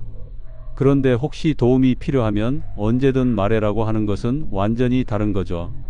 이제 실제 대화에서 어떻게 접근해야 하는지 구체적으로 알아보겠습니다. 많은 부모님들이 자녀와 대화할 때 가장 많이 하는 실수가 바로 일방적인 잔소리예요. 자녀가 뭔가 말을 꺼내면 바로 그러니까 내가 그렇게 말했잖아 라든지 너는 항상 그런 식이야 라고 반응하죠. 보통 이런 경우가 많죠. 자녀가 요즘 직장에서 힘들어라고 말하면 부모는 즉시 그래서 내가 그 회사 가지 말라고 했잖아 라고 답합니다. 이런 반응은 자녀로 하여금 더 이상 속마음을 털어놓지 않게 만들어요. 대신 이렇게 해보시면 어떨까요? 아, 그래? 어떤 부분이 제일 힘들어? 이렇게 물어보는 거예요. 그러면 자녀는 자신의 상황을 더 자세히 설명하게 되고 우리는 아이의 진짜 고민이 무엇인지 알 수 있어요. 실제로 이런 경우가 있었어요. 50대 어머니가 30대 아들과 매일 싸웠는데 이유는 아들이 늦게 들어온다고 계속 지적했기 때문이었어요. 그런데 경청하는 대화법을 사용한 후에는 아들이 사실은 야근 때문에 스트레스를 많이 받고 있다는 걸 알게 되었어요. 그 후로는 아들이 늦게 들어와도 고생했어. 밥 먹었어? 라고 따뜻하게 맞이했더니 아들이 오히려 일찍 들어오려고 노력하게 되었다고 하더라고요. 경청의 핵심은 판단하지 않고 들어주는 것입니다. 자녀의 말에 바로 평가를 내리지 말고 먼저 충분히 들어보세요. 자, 그럼 언제 어떻게 조언해야 할까요? 이 부분이 정말 중요한데요. 첫 번째 원칙은 자녀가 조언을 구할 때까지 기다리는 것입니다. 우리가 보기에 아무리 답답해도 자녀가 도움을 요청하지 않으면 조언을 하지 않는 게 좋아요. 왜냐하면 성인은 자신의 문제를 스스로 해결할 능력과 권리가 있기 때문입니다. 우리가 먼저 나서서 조언하면 자녀는 자신이 무시당한다고 느낄 수 있어요. 그렇다고 해서 아무것도 하지 말라는 뜻은 아닙니다. 자녀가 힘들어하는 모습을 보이면 이렇게 말해보세요. 힘들어 보이는데 혹시 내가 도움이 될 만한 게 있을까? 이런 식으로 자연스럽게 도움을 제안하는 거예요. 얼마 전 60대 김씨 아버지께서 이런 이야기를 해주셨어요. 30대 아들이 사업이 잘 안 되어서 우울해하고 있었는데 처음에는 계속 사업 접고 취업해라라고 말씀하셨다고 해요. 그랬더니 아들이 더욱 멀어졌죠. 그런데 방법을 바꿔서 아빠가 젊었을 때도 사업이 어려웠던 적이 있는데 그때 경험이 도움이 될까? 라고 물어보셨어요. 그랬더니 아들이 관심을 보였고 자연스럽게 대화가 이어졌다고 하더라고요. 조언할 때는 명령하지 말고 제안하세요. 이렇게 해가 아니라 이런 방법도 있더라는 식으로 말이에요. 그리고 자녀가 그 조언을 따르지 않더라도 존중해 주세요. 여기서 중요한 것은 자녀와 의견이 다를 때 감정적으로 반응하지 않는 것입니다. 많은 부모님들이 자녀가 말을 안 들으면 화를 내거나 서운해 하시는데요. 이런 감정적인 반응은 오히려 관계를 악화시킬 수 있어요. 예를 들어 자녀가 엄마는 나를 이해 못해라고 말하면 보통은 내가 너한테 얼마나 많은 걸 해줬는데 그런 말을 하냐고 반박하게 되죠. 하지만 이런 반응은 대화를 막다른 길로 몰고 가요. 대신 이렇게 말해보세요. 아, 내가 내 마음을 제대로 이해 못했구나. 좀 더 자세히 말해줄래? 이렇게 말하면 자녀는 자신의 생각을 더 편하게 표현할 수 있어요. 실제로 많은 분들이 이런 경우를 경험하시죠. 50대 이씨 어머니는 30대 딸과 매번 싸웠는데 이유는 딸의 육아 방식이 마음에 안 들어서였어요. 그런데 감정적으로 반응하는 대신 차분하게 내가 아이를 어떻게 키우고 싶은지 들어볼까? 라고 물어보셨어요. 그랬더니 딸이 자신만의 육아 철학을 설명했고 어머니는 그 안에서 딸의 성장한 모습을 발견할 수 있었다고 해요. 지금은 서로의 방식을 존중하면서 좋은 관계를 유지하고 계세요. 감정적으로 대응하고 싶을 때는 잠깐 심호흡을 하고 이렇게 생각해 보세요. 지금 내 목표가 아이를 이기는 것인가? 아니면 아이와 좋은 관계를 유지하는 것인가? 절반 지났는데 이제 핵심 중에 핵심입니다. 자녀를 인정하면서도 건강한 경계선을 어떻게 설정할 것인가 하는 문제예요. 경계선이라는 것은 서로가 존중해야 할 선을 의미합니다. 자녀의 독립성을 인정한다고 해서 모든 것을 다 받아들여야 한다는 뜻은 아니에요. 특히 자녀가 부모에게 무례하게 대하거나 경제적으로 의존하면서도 책임을 지지 않는 경우에는 분명한 경계선이 필요해요. 예를 들어 30대 아들이 부모 집에 살면서 용돈만 받고 일은 하지 않는다면 이런 식으로 경계선을 설정할 수 있어요. 내가 성인이니까 내 선택을 존중해. 하지만 우리 집에 사는 동안에는 최소한의 가사일은 분담해야 한다고 말하는 거죠. 실제로 60대 박 씨 부모님 경우를 말씀드려 볼게요. 35살 아들이 직장을 그만두고 집에서 놀고 있었는데 처음에는 아무 말도 하지 않으셨어요. 그런데 1년이 지나도 아들이 구직 활동을 하지 않자 부모님이 대화를 요청하셨어요. 내 인생이니까 강요하지 않겠다. 하지만 우리도 나이가 들어가고 있어서 계속 뒷바라지하기 어렵다. 6개월 안에 계획을 세워보는 게 어떨까? 라고 말씀하셨죠. 이런 방식으로 경계선을 설정하면 자녀도 자신의 상황을 객관적으로 볼 수 있게 됩니다. 중요한 것은 비난하지 않으면서도 현실적인 한계를 분명히 하는 것이에요. 경계선을 설정할 때는 감정적으로 하지 말고 사실과 현실에 근거해서 대화하세요. 이제 자녀가 실수했을 때 어떻게 대응해야 하는지 알아보겠습니다. 성인 자녀도 여전히 실수할 수 있어요. 잘못된 선택을 할 수도 있고 때로는 큰 실패를 경험할 수도 있죠. 이때 부모로서 어떻게 반응하는지가 정말 중요합니다. 가장 하지 말아야 할 것은 그러니까 내 말 들을 걸 그랬잖아 라는 식의 반응이에요. 자녀가 실수했을 때는 이미 충분히 상처받고 후회하고 있을 가능성이 높거든요. 대신 이렇게 접근해 보세요. 힘들겠다. 지금 기분이 어때? 먼저 자녀의 감정을 헤아려 주는 거예요. 그 다음에 내가 뭔가 도움이 될 수 있을까? 라고 물어보세요. 얼마 전 50대 최 씨 어머니께서 이런 상황을 겪으셨어요. 30대 아들이 투자에 실패해서 큰 손해를 보게 되었는데 처음에는 정말 화가 많이 나셨다고 해요. 그런데 아들이 이미 충분히 자책하고 있는 모습을 보고 마음을 다잡으셨죠. 힘들었겠다. 엄마가 뭘 도와줄까? 라고 말씀하시니까 아들이 눈물을 흘리면서 그동안 받았던 스트레스를 모두 털어놓았다고 해요. 그리고 앞으로 어떻게 해야 할지 함께 고민하게 되었어요. 자녀의 실수는 성장의 기회이기도 합니다. 우리가 지나치게 보호하면 자녀는 실수로부터 배울 기회를 잃게 돼요. 물론 곁에서 지켜보는 것은 마음 아프지만 그것도 부모의 역할 중 하나예요. 실수했을 때 비난보다는 격려를, 책망보다는 위로를 먼저 해주세요. 이번에는 세대 차이로 인한 갈등을 어떻게 해결할 것인가에 대해 말씀드리겠습니다. 우리 세대와 자녀 세대 사이에는 분명히 가치관의 차이가 있어요. 우리는 안정을 중시하지만 요즘 젊은이들은 자아 실현을 더 중요하게 생각하죠. 우리는 집단을 우선시하지만 이들은 개인을 더 중시해요. 이런 차이 때문에 자녀가 하는 선택들이 우리 눈에는 이해가 안 될 수 있어요. 좋은 직장을 그만두고 프리랜서가 되겠다거나 결혼보다는 자신의 커리어에 집중하겠다거나 하는 선택들 말이에요. 하지만 여기서 중요한 것은 다르다고 해서 틀린 게 아니라는 점입니다. 시대가 변했고 그에 따라 살아가는 방식도 달라진 거예요. 실제로 요즘은 평생 직장이라는 개념도 많이 사라졌잖아요. 우리 때는 한 직장에서 정년까지 다니는 것이 미덕이었지만 지금은 여러 직장을 옮겨 다니면서 경험을 쌓는 것이 더 유리할 수도 있어요. 60대 정 씨 아버지께서 이런 말씀을 해주셨어요. 처음에는 아들이 직장을 자주 바꾸는 것이 못마땅하셨는데 나중에 보니 그 과정에서 아들이 다양한 기술과 경험을 쌓았고 결국 더 좋은 조건의 일자리를 찾게 되었다고 하더라고요. 세대 차이를 극복하려면 먼저 우리가 열린 마음을 가져야 해요. 요즘은 어떻게 하는 게 좋을까? 이런 식으로 자녀에게 물어보는 것도 좋은 방법이에요.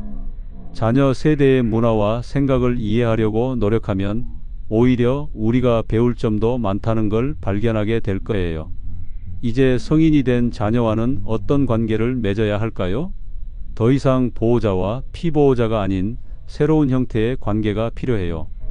가장 이상적인 관계는 친구 같은 부모가 되는 것입니다. 물론 여전히 부모이지만 동시에 자녀의 인생 동반자이자 조언자 역할을 하는 거죠. 이런 관계에서는 서로를 존중하고 서로에게서 배우려고 하며 서로의 어려움을 함께 나눕니다. 부모가 일방적으로 가르치는 관계가 아니라 서로 소통하고 지지해주는 관계예요. 50대 한 씨 어머니와 30대 딸의 경우를 예로 들어볼게요. 처음에는 딸의 육아 방식이나 살림 방식이 마음에 안 들어서 자주 간섭하셨다고 해요. 그런데 관계를 재정립한 후로는 딸과 함께 요리도 배우고 딸에게 스마트폰 사용법도 배우신다고 하더라고요. 이제는 딸이 고민이 있으면 먼저 어머니께 상담을 요청하고 어머니도 궁금한 것이 있으면 딸에게 물어보신다고 해요. 정말 보기 좋은 관계죠. 새로운 관계를 정립할 때 중요한 것은 상하 관계가 아닌 수평 관계로 생각하는 것입니다. 물론 부모로서의 사랑과 관심은 변하지 않지만 대하는 방식은 달라져야 해요. 자녀를 하나의 독립된 어른으로 인정하고 그들의 선택과 판단을 존중해 주세요. 그러면 자녀도 부모를 더욱 소중히 생각하게 될 거예요. 마지막 정리입니다. 오늘의 하이라이트라고 할 수 있는 내용인데요. 자녀와의 관계를 장기적인 관점에서 바라보는 것이 중요합니다. 지금 당장 자녀가 우리 말을 안 듣는다고 해서 실망하거나 포기하지 마세요. 인간관계는 시간이 흐르면서 변하고 성장해요. 특히 부모와 자녀의 관계는 평생에 걸쳐 계속 발전하는 관계예요. 실제로 많은 연구에서 보여주듯이 성인 초기에 부모와 갈등을 겪던 자녀들도 나이가 들면서 부모의 마음을 더 잘 이해하게 됩니다. 특히 자녀가 결혼하고 아이를 낳으면서 부모의 사랑을 더 깊이 깨닫게 되죠. 제가 아는 한 가족의 이야기를 들려드릴게요. 30대 아들이 부모와 심하게 갈등을 겪으면서 몇 년간 연락도 안 하고 지냈어요. 부모님은 정말 마음고생이 심하셨죠. 그런데 아들이 결혼하고 아이를 낳은 후에 먼저 연락을 해왔어요. 부모가 되어보니 엄마 아빠 마음을 알겠다면서 용서를 구했다고 해요. 지금은 정말 화목한 가족이 되었어요. 물론 모든 경우가 이렇게 해피엔딩으로 끝나는 것은 아니지만 포기하지 않고 꾸준히 사랑을 보여주면 언젠가는 통하게 되어 있어요. 중요한 것은 지금 이 순간의 갈등에만 매몰되지 말고 평생에 걸친 관계라는 큰 그림을 보는 것입니다. 오늘 말다툼을 했다고 해서 관계가 끝나는 게 아니에요. 인내심을 가지고 꾸준히 사랑을 표현하고 자녀의 성장을 믿고 기다려주세요. 오늘 1시간 동안 성인 자녀가 부모 말을 안 들을 때 대처하는 현명한 방법에 대해 말씀드렸습니다. 특히 기억해 주셨으면 하는 것은 3가지입니다. 첫 번째, 성인이 된 자녀는 독립된 인격체로 인정해야 한다는 점입니다. 두 번째, 잔소리보다는 경청하고 공감하는 것이 훨씬 효과적이라는 것이에요. 세 번째, 당장의 갈등에 매몰되지 말고 평생에 걸친 관계라는 장기적 관점을 가져야 한다는 점입니다. 여러분, 자녀와의 관계에서 가장 중요한 것은 승부가 아니라 사랑입니다. 우리가 옳다는 것을 증명하는 것보다 자녀가 행복하게 살아가는 것이 더 중요해요. 때로는 자녀의 선택이 우리 눈에 잘못되어 보일 수도 있어요. 하지만 그것도 자녀의 인생이고 그 선택을 통해 배우고 성장하는 과정이라고 생각해 주세요. 우리가 할 수 있는 최선은 언제나 자녀 곁에 있어 주는 것, 필요할 때 도움을 줄 수 있는 든든한 버팀목이 되어 주는 것입니다. 마지막으로 이것만은 꼭 기억해 주세요. 자녀가 부모 말을 안 듣는다고 해서 부모를 사랑하지 않는 것은 아닙니다. 단지 자신만의 방식으로 살아가고 싶어 하는 것뿐이에요. 오늘 말씀드린 방법들을 하나씩 실천해 보시면서 자녀와의 관계를 조금씩 개선해 나가시기 바랍니다. 하루아침에 바뀌지는 않겠지만 꾸준히 노력하시면 분명히 좋은 결과가 있을 거예요. 혹시 오늘 내용 중에 궁금한 점이나 더 자세히 알고 싶은 부분이 있으시면 댓글로 남겨주세요. 다음 영상에서 더 구체적으로 다뤄보겠습니다. 그리고 혹시 비슷한 고민을 하고 계신 주변 분들이 있으시면 이 영상을 공유해 주세요. 많은 부모님들이 같은 어려움을 겪고 계시거든요. 구독과 좋아요로 응원해 주시고 다음에도 여러분의 삶에 도움이 되는 유익한 내용으로 찾아뵙겠습니다. 오늘 하루도 행복하게 보내세요. 감사합니다.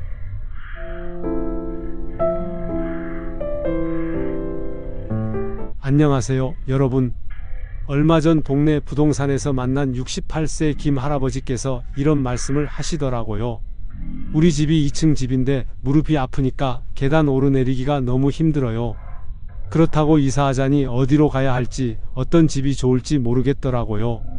여러분도 이런 고민 해보신 적 있으시죠? 실제로 60대 이상 가구의 70% 이상이 현재 살고 있는 집에 대한 불편함을 느끼고 계신다고 해요. 계단이 불편하거나 화장실이 멀거나 겨울에 너무 춥거나 젊을 때는 괜찮았던 집이 나이가 들면서 점점 불편해지는 거죠. 그런데 정말 놀라운 건 뭔지 아세요? 작은 변화만으로도 훨씬 편안하고 안전한 집을 만들 수 있다는 겁니다. 이게 어떻게 가능한지 궁금하지 않으세요? 실제로 부산에 사시는 73박 할머니는 집을 리모델링하고 이사를 고민하시다가 오늘 제가 알려드릴 원칙들을 적용해서 지금은 너무 만족하며 지내고 계세요. 또 다른 분은 65세에 새로 이사하실 때 이런 기준들을 꼼꼼히 체크하셔서 지금도 건강하고 편안한 노후를 보내고 계시죠. 이분들이 알고 있는 집 선택의 비밀이 따로 있더라고요. 오늘 1시간 동안은 나이가 들어서도 안전하고 편안하게 살 수 있는 집의 조건과 실전 체크 포인트를 부동산 전문가와 시니어 전문가의 조언을 바탕으로 하나하나 알려드리겠습니다. 이 영상 끝까지 보시면 3가지를 얻으실 수 있어요. 첫 번째, 노후 주거에 꼭 필요한 10가지 핵심 조건. 두 번째, 집을 고를 때 반드시 확인해야 할 체크리스트. 세 번째, 현재 집을 더 편안하게 만드는 개선 방법까지. 평생 살 집을 현명하게 선택하는 비밀을 공개합니다. 먼저 가장 중요한 첫 번째 조건부터 말씀드리겠습니다. 바로 접근성이에요. 나이가 들수록 계단은 큰 장벽이 됩니다. 가능하면 원룸이나 투룸 형태의 평면 구조가 좋아요. 만약 2층 집이나 복층에 살고 계시다면 1층에서 생활이 완전히 가능한지 확인해 보세요. 침실, 화장실, 부엌이 모두 같은 층에 있어야 해요. 엘리베이터도 중요해요. 아파트라면 엘리베이터가 있는 것은 기본이고 정전이나 고장 시에 대비해서 너무 높은 층은 피하시는 게 좋아요. 5층 이하가 적당해요. 또 집 입구에서 현관문까지의 거리도 체크해 보세요. 너무 멀거나 경사가 급하면 나이가 들어서 힘들어져요. 대구에 사시는 이 할머니는 3층 빌라에서 2층으로 이사하셨는데 엘리베이터가 없어서 매일 계단을 오르내리는 게 너무 힘들다고 하세요. 무릎 수술을 받고 나서는 더욱 어려워졌고요. 지금은 1층 아파트로 다시 이사를 준비하고 계시다고 하네요. 이런 후회를 하지 않으려면 미리 생각해 봐야 해요. 두 번째 조건은 안전성입니다. 나이가 들면 균형 감각이 떨어지고 반응 속도가 느려져요. 그래서 집안에서 넘어지는 사고가 많이 일어나죠.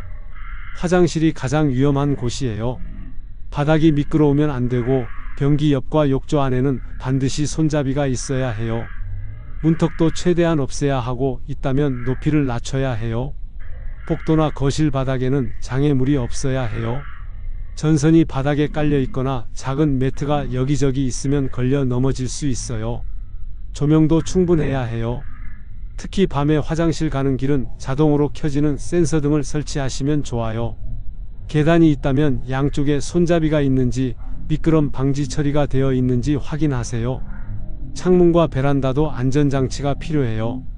너무 낮으면 위험하고 잠금장치가 제대로 되는지도 체크해야 해요.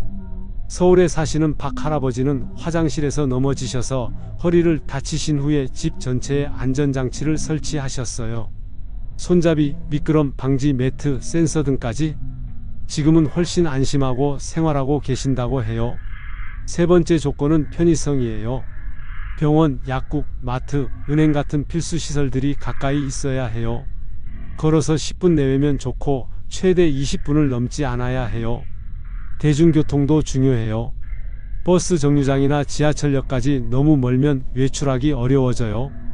특히 병원은 정말 중요해요. 종합병원까지는 차로 30분 이내, 동네 병원이나 의원은 걸어서 갈 수 있는 거리면 좋아요. 또 하나 고려할 것은 경사예요. 집 주변이 너무 언덕이면 외출할 때마다 힘들어요. 평지이거나 완만한 경사 정도가 적당해요. 주차장도 집과 가까워야 해요. 주차 후에 집까지 오래 걸으면 장복이나 무거운 짐 옮기기가 어려워져요. 인천에 사시는 최 할머니는 집 근처에 마트와 병원, 약국이 모두 있어서 정말 만족스럽다고 하세요. 걸어서 5분 거리에 모든 게 있으니까 혼자서도 불편함 없이 생활하실 수 있다고 해요. 젊을 때는 차로 이동하는 게 당연했지만 지금은 걸어서 갈 수 있는 거리에 있는 게 얼마나 중요한지 실감하신다고 하네요. 네 번째 조건은 온도와 습도 관리가 쉬운 집이에요. 나이가 들면 체온 조절 능력이 떨어져요. 여름에는 더위를 못 참고 겨울에는 추위에 약해져요. 그래서 단열이 잘 되고 냉난방이 효율적인 집이 중요해요. 남향이면 좋지만 서향은 피하시는 게 좋아요. 오후에 서쪽 햇살이 너무 강해서 여름에 견디기 어려워요. 창문의 크기와 위치도 중요해요. 자연 채광이 충분해야 전기료도 절약되고 기분도 좋아져요. 하지만 너무 큰 창은 겨울에 열 손실이 크니까 적당한 크기면 돼요. 이중창이나 삼중창으로 된 곳이 단열 효과가 좋아요. 습도 관리도 신경 써야 해요. 너무 습한 집은 곰팡이가 생기기 쉽고 너무 건조한 집은 호흡기에 안 좋아요. 환기가 잘 되는 구조인지 확인해 보세요. 맞바람이 치는 구조면 자연 환기가 잘 돼요. 광주에 사시는 김 할아버지는 서양 아파트에서 남향 아파트로 이사하신 후에 전기료가 절반으로 줄었다고 해요. 겨울에도 훨씬 따뜻하고 여름에도 오후 해만 피하면 선풍기만으로도 충분하다고 하시네요. 집의 방향이 이렇게 중요한 줄 몰랐다고 하세요. 다섯 번째 조건은 적당한 크기의 집이에요. 너무 크면 관리하기 어렵고 너무 작으면 답답해요. 부부가 살기에는 20평에서 30평 정도가 적당해요. 혼자 사신다면 15평에서 20평 정도면 충분해요. 방은 침실과 거실 겸용 방 하나씩이면 돼요. 너무 많은 방은 오히려 관리가 힘들어져요. 수납 공간은 충분해야 하지만 너무 높은 곳은 위험해요. 손이 닿는 높이 내에서 수납할 수 있도록 붙박이장이나 수납장의 높이를 확인해 보세요. 다락방이나 지하 창고는 나이 들어서는 사용하기 어려워요. 베란다나 작은 마당이 있으면 좋아요. 화초를 기르거나 빨래를 넣을 수 있고 답답할 때 나가서 바람도 쐴 수 있어요. 하지만 너무 큰 정원은 관리가 부담이 되니까 적당한 크기면 돼요. 전주에 사시는 박 할머니는 60평대 큰 집에서 25평 아파트로 이사하셨어요. 처음에는 좁다고 생각했는데 지금은 딱 좋다고 하세요. 청소하기도 쉽고 냉난방비도 적게 들고 무엇보다 관리할 게 적어서 스트레스가 줄었다고 하시네요. 여섯 번째 조건은 소음이 적은 환경이에요. 나이가 들면 예민해져서 작은 소음에도 스트레스 받아요. 큰 길가나 학교, 공장 근처는 피하는 게 좋아요. 위층 소음도 문제가 될 수 있으니까 가능하면 맨 위층이나 단독주택을 고려해 보세요. 이웃과의 관계도 중요해요. 너무 젊은 가족들만 사는 곳보다는 비슷한 연령대가 많이 사는 곳이 좋아요. 서로 이해도 잘하고 도움도 주고받을 수 있어요. 아파트라면 경비원이 상주하는 곳이 안전해요. 주변 환경도 체크해 보세요. 공원이나 산책로가 가까이 있으면 운동하기 좋아요. 문화센터나 경로당 같은 시설이 있으면 사회활동도 할 수 있고요. 수원에 사시는 이 할아버지는 조용한 주택가로 이사하신 후에 밤에 잠도 잘 오고 스트레스가 많이 줄었다고 해요. 이전에 살던 곳은 큰 길가라서 하루 종일 차 소리에 시달렸는데 지금은 새소리도 들리고 너무 평온하다고 하시네요. 일곱 번째 조건은 화장실과 욕실이 사용하기 편한 구조인지예요. 문턱이 낮거나 아예 없어야 하고 문도 밖으로 열리는 것보다 미닫이 문이 좋아요. 좁은 공간에서 안으로 열리는 문은 응급 상황에 위험할 수 있어요. 변기는 너무 낮지 않아야 해요. 앉았다 일어서기 편한 높이여야 해요. 양변기 옆에는 손잡이가 있으면 좋고 없다면 나중에 설치할 수 있는지 확인해 보세요. 샤워 부스는 문턱이 없는 것이 좋고 바닥에는 미끄럼 방지 처리가 되어 있어야 해요. 욕조가 있다면 너무 깊지 않아야 해요. 들어가고 나오기 편한 높이여야 하고 욕조 안과 밖에 모두 손잡이가 있으면 안전해요. 온수가 잘 나오는지 수압은 충분한지도 미리 확인해 보세요. 부천에 사시는 최 할머니는 욕실을 완전히 리모델링 하셨어요. 문턱을 없애고 미닫이 문으로 바꾸고 곳곳에 손잡이를 설치하셨어요. 비용이 좀 들었지만 매일 사용하는 곳이니까 안전이 우선이라고 하시네요. 8번째 조건은 부엌이 사용하기 편한지예요. 싱크대 높이가 본인 키에 맞는지 확인해 보세요. 너무 높거나 낮으면 허리에 무리가 가요. 가스레인지나 인덕션은 안전장치가 있는지 봐야 해요. 자동 소화 기능이나 과열 방지 기능이 있으면 좋아요. 수납장은 너무 높은 곳보다는 손이 닿는 범위에 있어야 해요. 무거운 그릇이나 조리도구는 아래쪽에 두고 가벼운 것들을 위쪽에 둘 수 있도록 구성되어 있는지 보세요. 바닥도 미끄럽지 않은 재질인지 확인해야 해요. 환기도 중요해요. 요리할 때 연기와 냄새가 잘 빠져나가는지 후드나 환풍기가 제대로 작동하는지 확인해 보세요. 창문이 있어서 자연 환기가 되면 더 좋고요. 안양에 사시는 김 할아버지는 부엌 싱크대를 본인 키에 맞춰 조금 낮췄더니 설거지할 때 허리가 훨씬 편해졌다고 해요. 작은 변화지만 매일 사용하니까 효과가 크다고 하시네요. 9번째 조건은 충분한 수납 공간이 있는지예요. 나이가 들수록 물건은 많아지는데 정리는 어려워져요. 그래서 체계적인 수납이 중요해요. 붙박이장이나 수납장이 충분한지 높이는 적당한지 확인해 보세요. 옷장은 행거에 걸 수 있는 공간과 개어서 넣을 수 있는 서랍이 적절히 구성되어 있으면 좋아요. 신발장도 충분해야 하고 현관에서 가까운 곳에 있어야 편해요. 이불장이나 계절용품을 넣을 수 있는 공간도 필요해요. 하지만 너무 높은 곳의 수납 공간은 위험해요. 의자나 사다리를 사용해야 하는 높이는 피하시는 게 좋아요. 손이 쉽게 닿는 범위 내에서 수납할 수 있도록 계획하세요. 성남에 사시는 박 할머니는 높은 수납장 대신 허리 높이의 수납 가구를 여러 개 배치하셨어요. 위험하지도 않고 정리정돈도 훨씬 편해졌다고 하세요.